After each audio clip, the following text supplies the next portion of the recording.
In this video, let us talk about the spectral properties of bipolar signaling. The bipolar signal is also called pseudo ternary signal because it uses three levels to map the binary signals, binary bits 0 and 1. For example, alternate mark inversion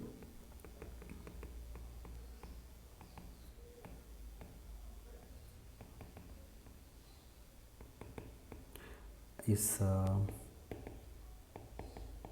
an example of this situation, and this AMI is more or less has become a de facto standard for PCM systems.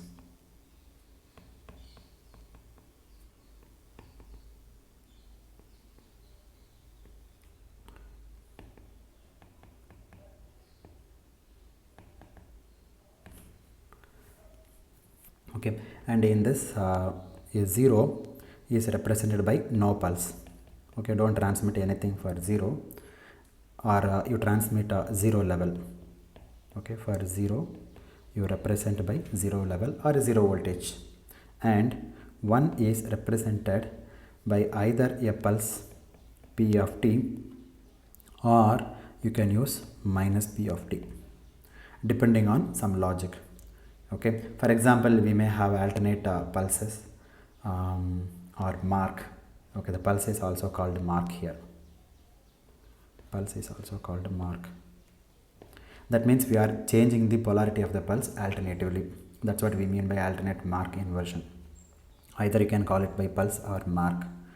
So what we do here is we will alternate the pulses or marks to the positive and negative pulses, which is what we do in AMI, alternate mark inversion. Okay, so really speaking, we have three levels, right? So 0, P of t and minus P of t, and this 0 is mapped to bit 0, and this plus or minus pt is mapped to bit 1. I'm sorry, 0 is mapped to this 0 voltage, and bit 1 is mapped to plus or minus 1. Okay, in the coding process. Therefore, three symbols, namely we are going to use three symbols, we are going to use it: symbol 0, then P of t, and then minus P of t. Okay, so although we do binary transmission, we make use of three symbols. See, I have only two bits, two I have binary here 0 and 1, but I am using 3. Okay, we make use of three symbols, and here binary. That is why we call it pseudo ternary signaling. It is not purely ternary, it is pseudo ternary signaling. I'm sorry, spelling is wrong. PSEUDO, pseudo ternary signaling. Okay, it's not purely ternary, but pseudo ternary, because from the input side I have binary, in the output side I have three symbols. Bit 0 is mapped to 0 voltage or 0 level. Okay, you can say 0 voltage, or you can say 0 level, or you can say no pulse. Either way you can call it. And bit 1 is represented by either you transmit P of t or represent by minus P of t. So that's why this is called pseudo ternary. Okay, so I have P of t 0 minus P of t, three symbols, and here 0 no pulse, and 1 either P of t or minus P of t. So first thing we like to do is compute the power spectral density, again as we did in the previous class of line of codes like on-off signaling and bipolar signaling. Okay, power spectral density function we need to calculate now, and we know the formula to calculate power spectral density function. So let me write down one more time here. So Sy of omega is equal to P of omega mod square divided by pulse duration t naught multiplied by r naught plus 2 times summation of Rn cos of n omega t naught and where summation goes from n is equal to 1 to infinity. Okay, now what is this R0 and Rn? These are all autocorrelation functions. So we need to calculate this R0, R1, R2, R3, etc. Okay, so let us look at R0 now. Okay, so which is the same expression as before, is equal to R0 is equal to limit t goes to infinity t0 by t summation of ak square. Okay, now let's come to ak. As I said, ak, it is clear that in this scheme of things, half of the ak's will be 0 and half of the time it takes p of t or minus p of t. Okay, let me call my p of t looks like this. This is 0, t0 by 2, this is t0, and this is my p of t. P of t is half width pulse. And let me call this amplitude is 1. So therefore p of t I can represent by 1 and here I can represent by minus 1. So therefore ak can take either 0 or plus or minus 1. And let us assume once again this ones and zeros occur independently, okay, and equally likely. So therefore half of the time 0 occurs and half of the time bit 1 occurs. Okay, with the probability half 0 occurs, with the probability 1 occurs. Okay, so again we are taking equally likely zeros and ones. Therefore half will be 0 and the remaining half of them would be plus 1 or minus 1, which contributing ak square is equal to 1. Because ak can take 0, therefore what is ak square? It is 0. And ak can take plus 1 with the probability of 1 by 4. It can take minus 1 with the probability of 1 by 4. So from this, if you calculate ak square, this is equal to 1 with the probability of 1 by 4. And ak square again from this minus 1 times minus 1. So this is again 1 with the probability 1 by 4. 1/4 of the time 1 is occurring, 1/4 of the time this 1 is occurring, 1/2 of the time 0 is occurring. That's what I mean. So if you combine these two probabilities, then ak squared is equal to 1 with the probability of half. So suppose if you transmit 1000 pulses, out of 1000 pulses 500 pulses will be I'm sorry, out of let us assume out of let me transmit 1000 bits. Okay, out of 1000 bits 500 bits will be 0 and remaining 500 bits, that's what equally likely, right? Remaining 500 bits will be bit 1 and bit 0 is mapped to 0 voltage and bit 1 will be mapped to plus 1 or minus 1. Therefore so this is the plus 1 or minus 1, it is a pulse, right? So half of the time p of t is occurring, half of the time 0 is occurring. Therefore ak squared is equal to 1 for half of the pulses and ak squared is equal to 0 for half of the pulses, right? So therefore ak half of the time, half of them 0 and half of them 0 or minus 1 with the ak squared is equal to 1. Therefore the value they will contributing in the summation, in this summation, where is it? Yeah, in this summation will be unity. Okay, now what is the answer? R0 is equal to t by t0, right? Where is it? Yeah, sorry, t0 by t. Limit t goes to infinity t0 by t summation of ak squared. Now the duration is, total duration is t and each pulse duration is t0. So how many pulses do I have in this interval? Total duration length divided by t0. This many pulses I will be having. Out of this total number of pulses, half of the pulses will take 0, right? And remaining half of the pulses will take 1.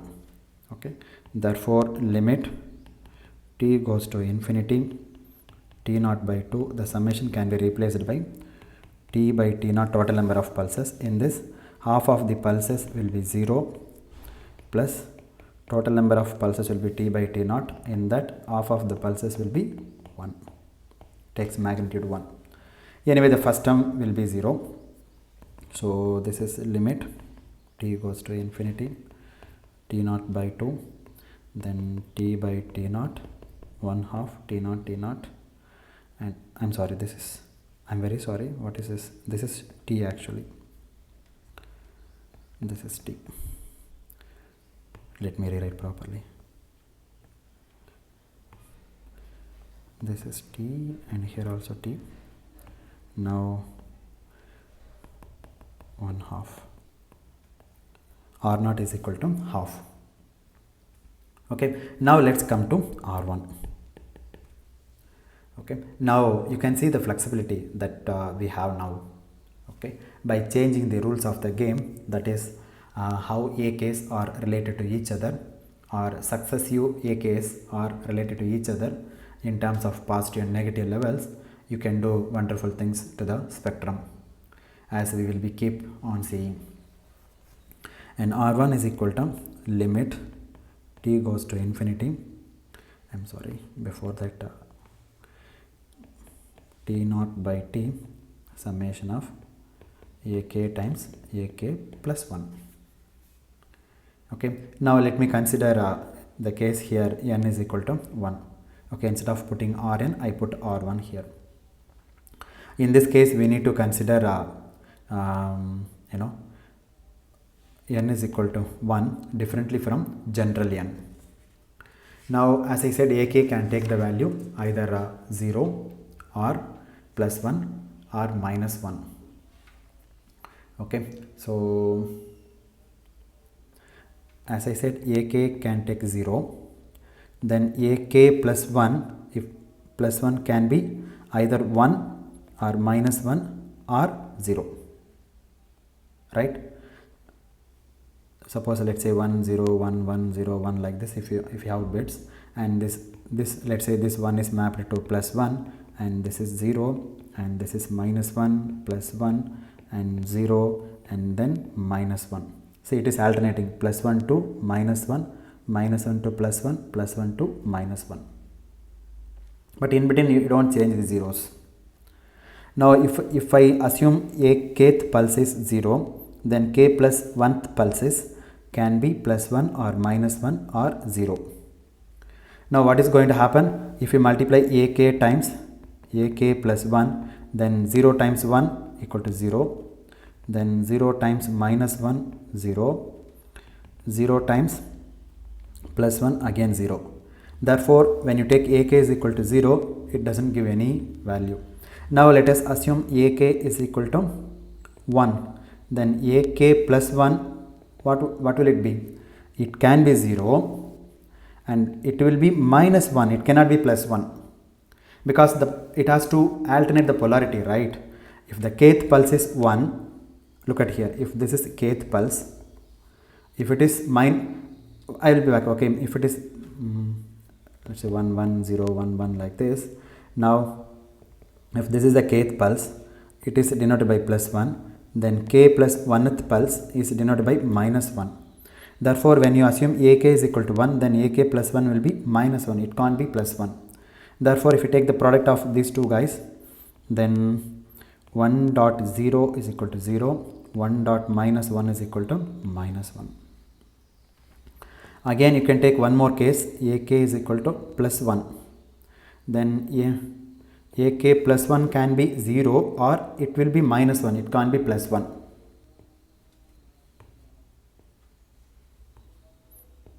Okay, so in this case ak times ak plus 1 will be 1 dot 0 0, 1 times minus 1 is equal to minus 1.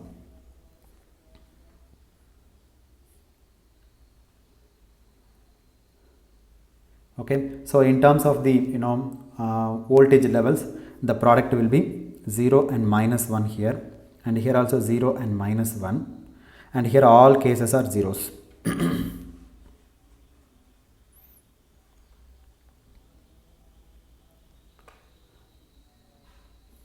Okay, ak and ak plus 1 will have opposite signs. Okay, so you have 4 possible symbols as far as symbols are concerned. Okay, so if ak is 0, then ak plus 1 can be 1.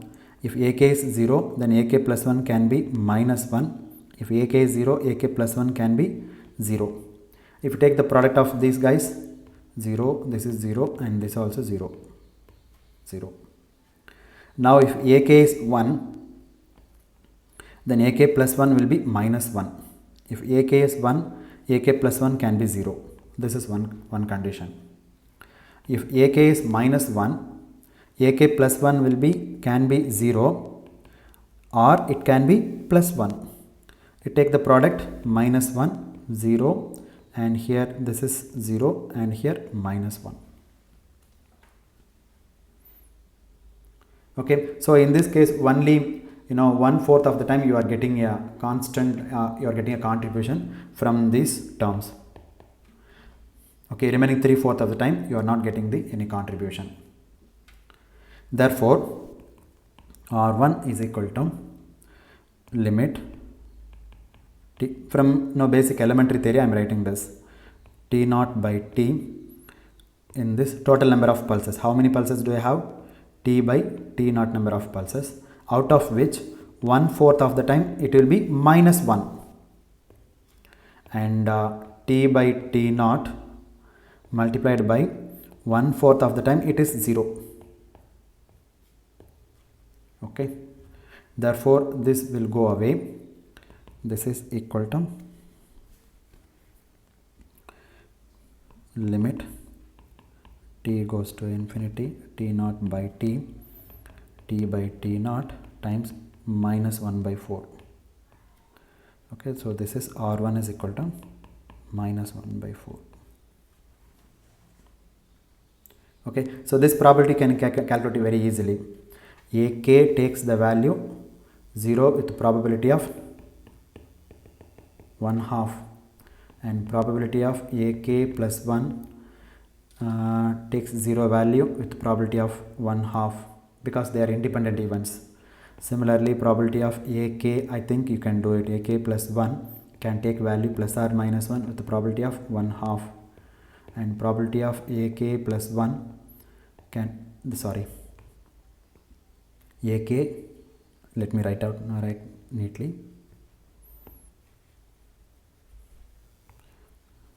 I think I don't no need to derive this result.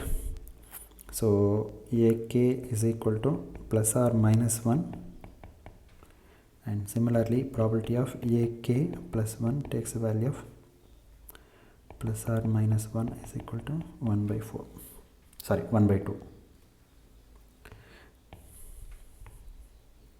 because we assumed mutually equally likely. Okay, ones and zeros occurs equally likely.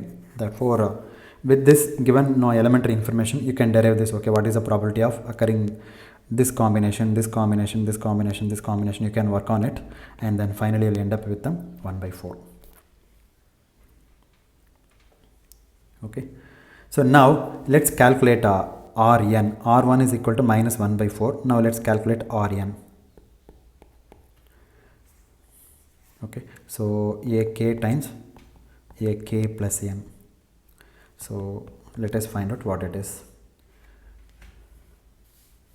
Okay, again it could be 0 or 1 or minus 1, depending on whether one of them is 0 or both of them can be 1 or both of them can be minus 1, or one of them can be 1 and and the other minus 1.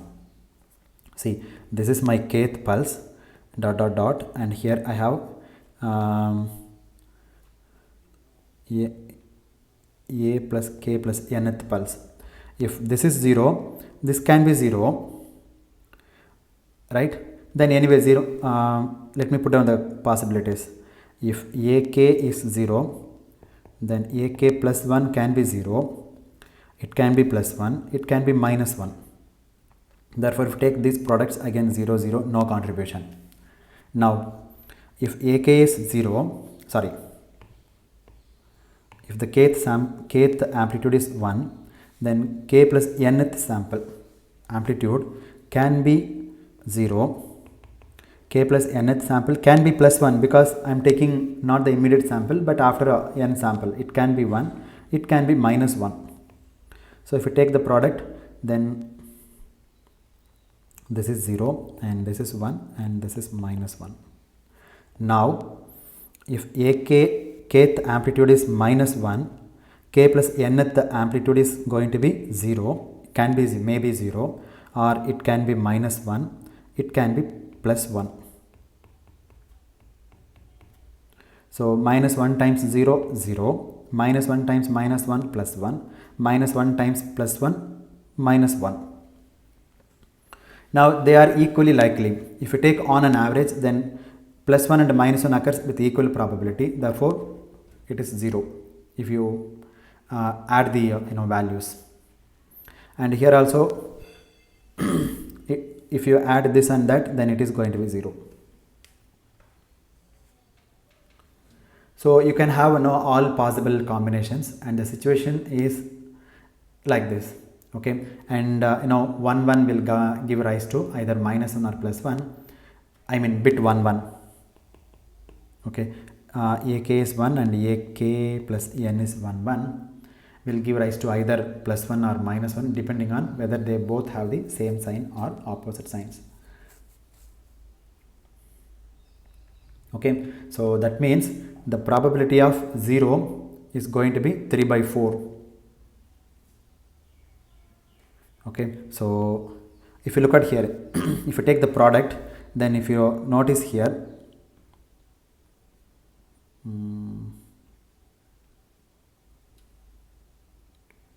as I said, ak times ak plus n, this can be either 0 or it can be 1 or it can be minus 1, and this 0 occurs 3 by 4th of probability, and this occurs 1/8 probability, and this occurs 1/8 probability.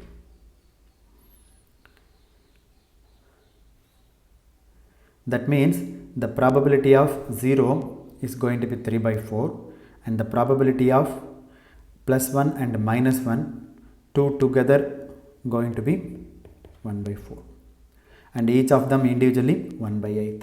So therefore what is Rn? Rn is equal to limit t goes to infinity t naught by t. So out of this, how many pulses do you have? T by t naught number of pulses. Among these pulses, it takes 0 amplitude out of how many times? 3 by 4th of the time. Okay, plus it takes minus 1 the probability of 1/4 of the time, plus it takes plus 1, it takes the amplitude of plus 1 with the probability of 1/4 of the time. Now limit t goes to infinity t naught by t, then first term will anyway disappear, t by t naught, and 0, and this gives minus 1 by 4,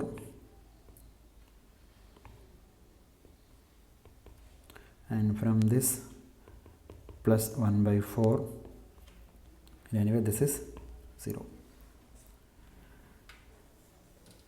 Okay, because ones and minus 1 ones in this summation are equally balanced. Therefore Rn is equal to 0 for n greater than 1. That means the terms which will matter now in the spectral density expression are the R0 term and R1 term.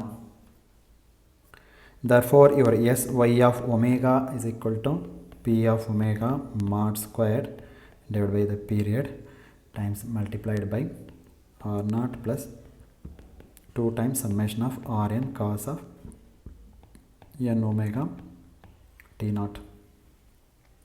Now in the summation only one term exists, remaining all terms will vanish.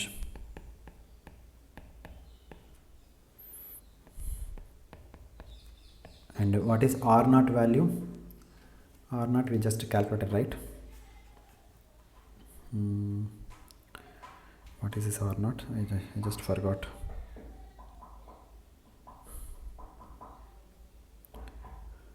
Yes, R naught is 1 by 2. Okay.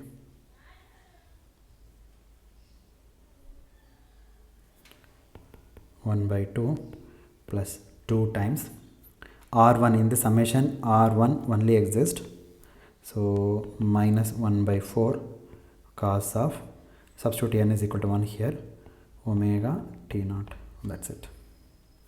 Now you simplify this, p of omega mod square divided by t naught, and this is 1/2 minus 1 by 2 cos of omega t naught divided by 2 t naught 1 minus cos omega t naught. By using trigonometric identity, we can write this as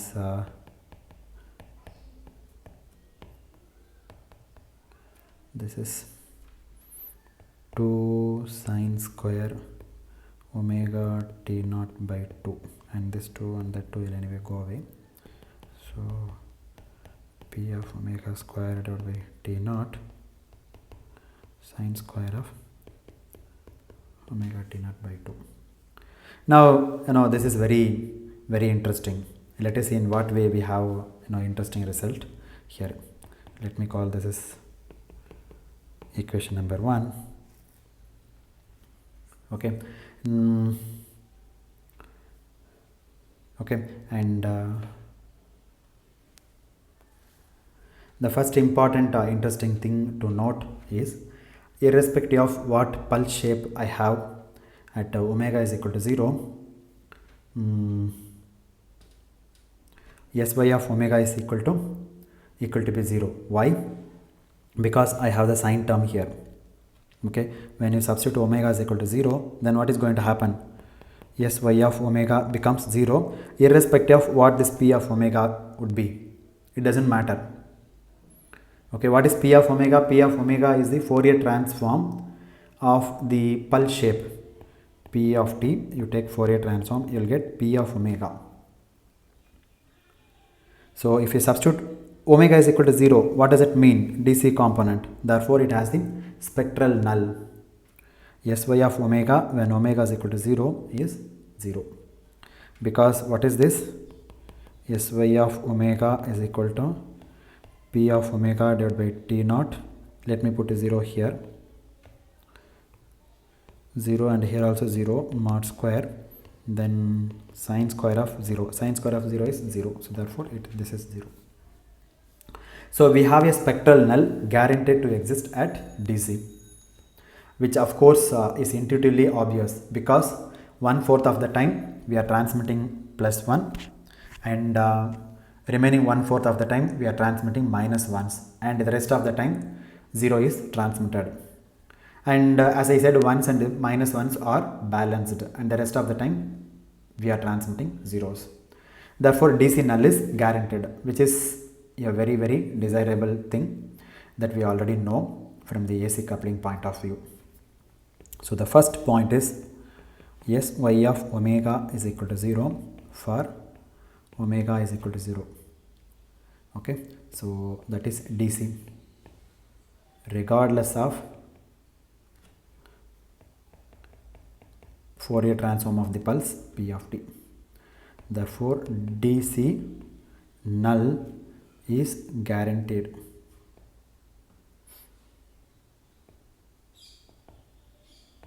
Okay, that is the first point. So it's a desirable thing, and it's a very good thing for us. Okay, it doesn't matter what type of pulse you are going to take, whether you are going to take half width pulse or are you going to take full width pulse, it doesn't matter.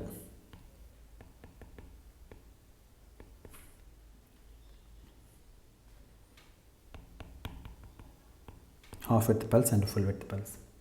Now let us consider half width pulse, and let's see what is going to happen. Half width rectangular pulse. Okay, for this case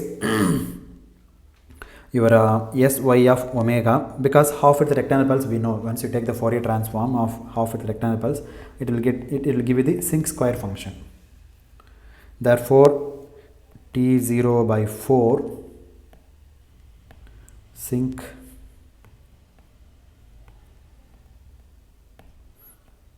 square of omega t0 by 4 pi sine squared of omega t naught by 2. Let me call this equation number 2. Now what do you observe from this? You can observe that and very interesting thing here. What is that interesting thing here?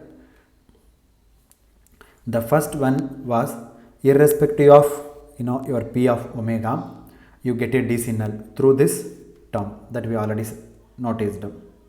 Now we are considering a specific p of omega, namely half width rectangular pulse, okay, which we have already seen, okay, in the polar case and the unipolar case, and that lead for a half width rectangular pulse will lead to a bandwidth of how much? 2f0. Now let us see what do we get here in this case. You see, it is this factor,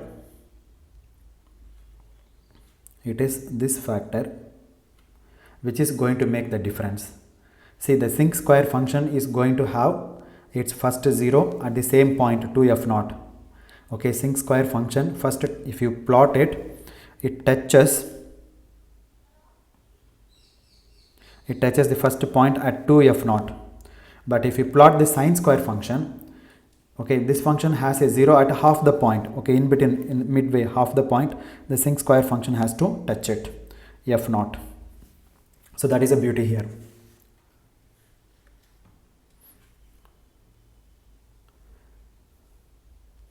Okay, so let me draw it properly, this figure. For bipolar, it is like this, and this one is 2 pi by t naught, and this is 4 pi by t naught.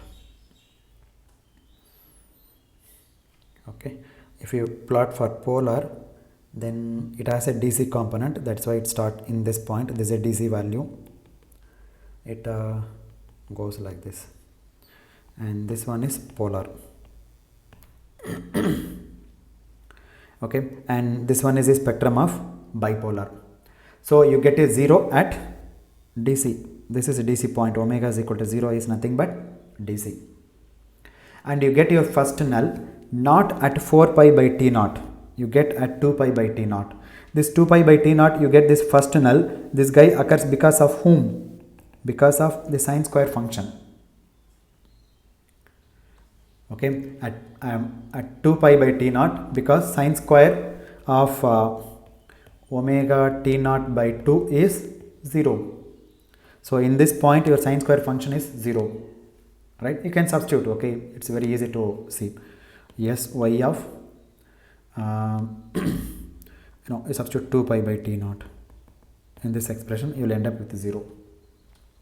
Therefore the product of these two functions, if you look at these two functions, goes through 0 over here. So the main lobe width is reduced. This is my main lobe width.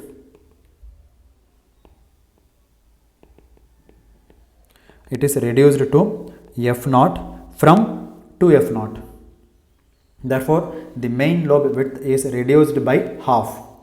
So the bandwidth requirement is now for the same half width rectangular pulse is not 2f0 but f0. In the previous case that we what did we consider? That bipolar signaling, where we considered half width pulse. For half width pulse the bandwidth was 2f0. Now the same half width pulse, but if you use AMI signaling scheme, then the bandwidth is reduced by half, f0. This is for polar signaling. Okay, so for polar or polar signaling half width pulse, the bandwidth is going to be 2f0. But here we are using AMI, alternate mark inversion. Here again we are using, once again we are using the same half width pulse, but now here the bandwidth is going to be f0. So that means, what do we understand from this? If you use an efficient coding scheme, then there is a possibility to bring down the bandwidth requirement for the given signaling rate.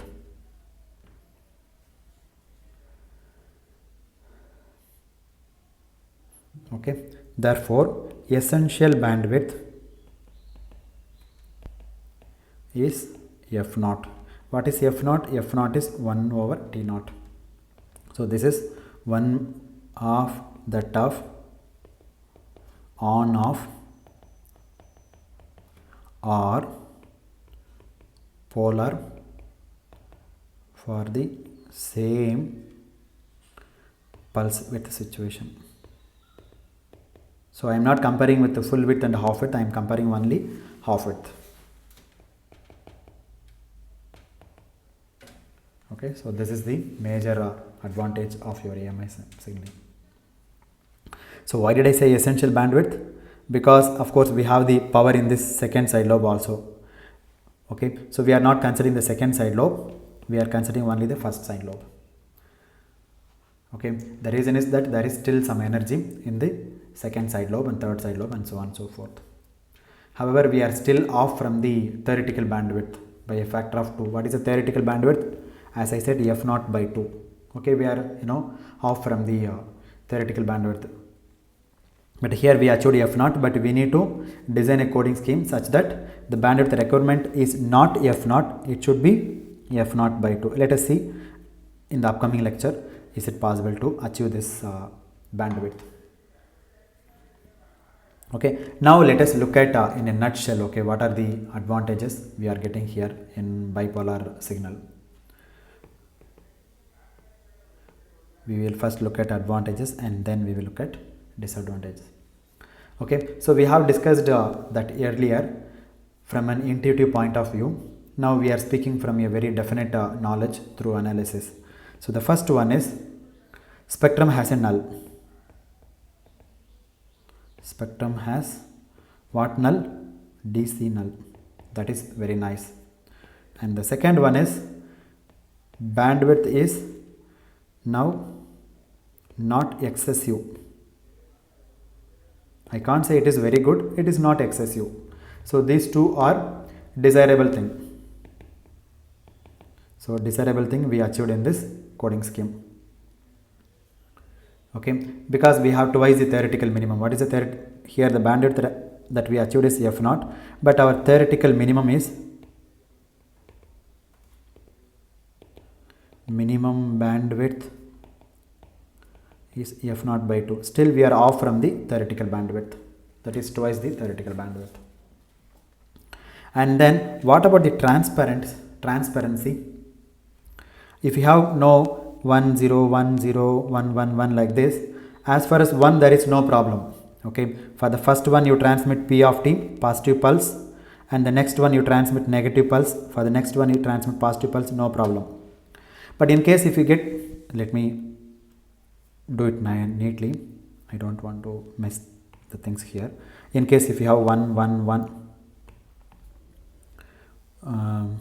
if you have 1 1 1 1 like this, then what is going to happen? For this one you are going to transmit half pulse, and this one you are going to transmit another half width pulse like this, no problem. Okay, for that is a regular zero crossings. As long as you get 1, no issues. But the moment you transmit zeros, let's say 0 0 0 0 like that, then what is going to happen? For this 0 you transmit no pulse, and for this 0 again you transmit no pulse, right? And for this 0 you transmit no pulse, and for this 0 again you transmit no pulse.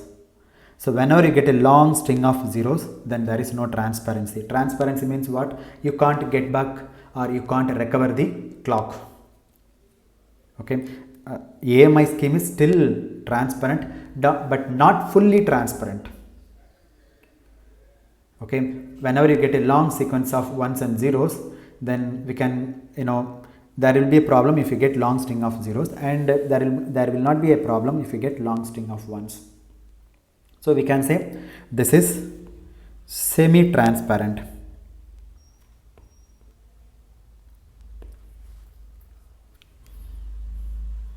And the fourth advantage is single error detection ability. Single error detection ability.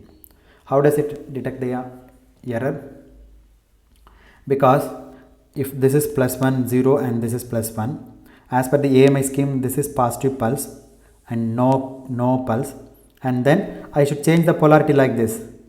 In case by error, if I take the positive pulse like this, then we can understand that there is an error.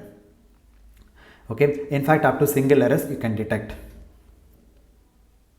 Okay, if at any time you find that alternate ones are of the same polarity, say alternate ones should be different polarity.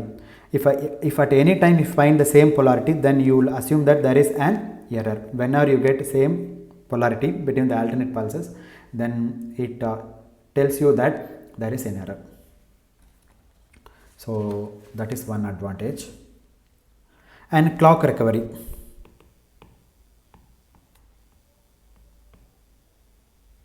Well, in the same way that we did for polar, I can always rectify it again and do it.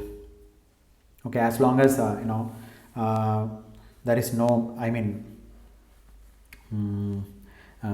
if it doesn't contain long zeros, then you can recover the clock.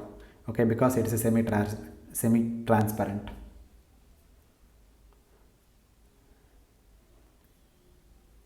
Okay, so clock recovery can be done if it doesn't contain long string of zeros. Okay, if the signal is truly random, that is ones and zeros are always changing, then we always get the discrete component in the unipolar case. Similarly, here also we can get discrete component and one can get the clock. Okay.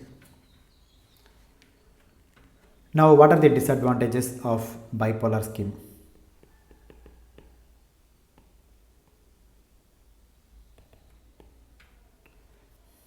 Okay, first let us talk of power efficiency. Now, the power efficiency is less compared to polar. Why? It requires twice. It requires again twice as much power as the polar signal does for a similar performance. Okay, what is the reason? In order to distinguish, let's say between plus A. What is A? A is the amplitude of the pulse, and let's say 0 voltage in the polar case. So what is going to happen? The voltage level is difference is A volts. Okay, so let's say this is plus A volt and this is 0 volt. Okay, so this is for polar. So as against polar, if you take bipolar, then what is going to occur? In bipolar, this is plus A volt and this is 0 volt and this one is minus A volt. So the total swing is 2A volts and here the total swing is A volts. Okay, so when I am comparing plus A volts, okay, suppose this is my plus A and minus A volts, I have a separation of 2A volts. Okay, so when I am making decision, let's say in this decision, if you want to make any decision whether it is bit 0 or 1 was transmitted in the presence of noise, if I want to know same kind of performance, I better have this same kind of swing between 0 and this point. Okay, not between this point and this point. Okay, the choice is between 0 volt and plus A volts. So this end and this end. And similar, the choice is between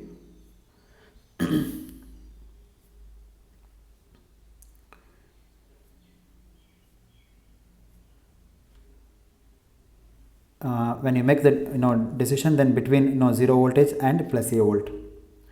But here, if you want to make the decision, the choice is between the swing is 2 A volts. Therefore, if you take the magnitude, then this bipolar signaling scheme requires twice as much power as the polar signal for similar performance. Here, in order to make the decision, I need only A voltage difference. But here, I need 2 A voltage difference. Therefore, in terms of power, then it is A squared and this is 2A squared.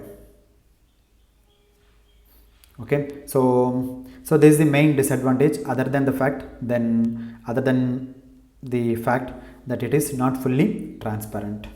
So that is the one drawback, but it requires more power than the polar signal.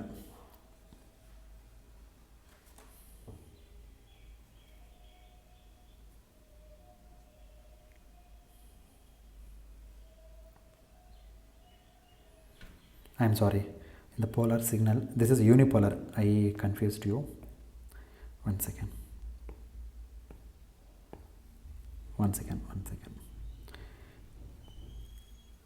This is minus A volts. Okay, in order to take the decision, either I need to compare between 0 volt and plus A volts, or I need to do the comparison between 0 volt and minus A volt. Okay, so when I am making this decision,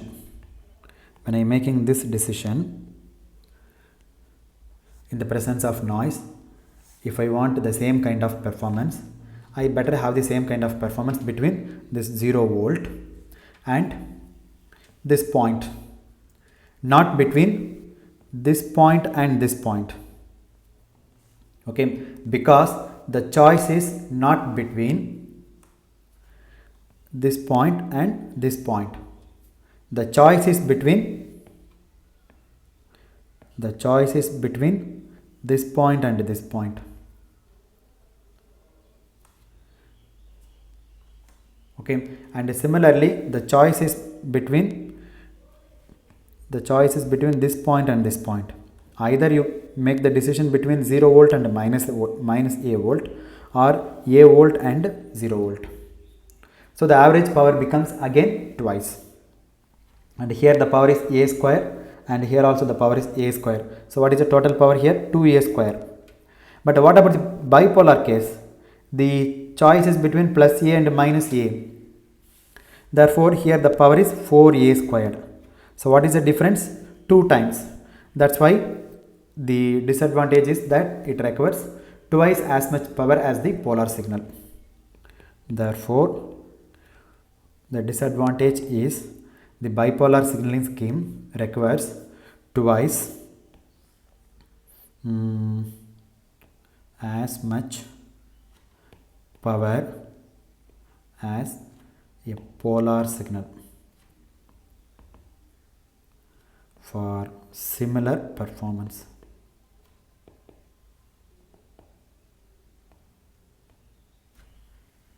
Okay, so this is the main disadvantage.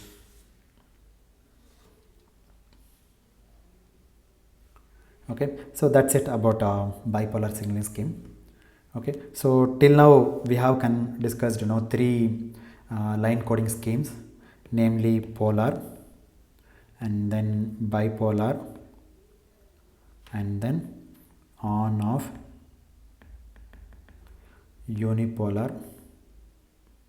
In fact, then we discussed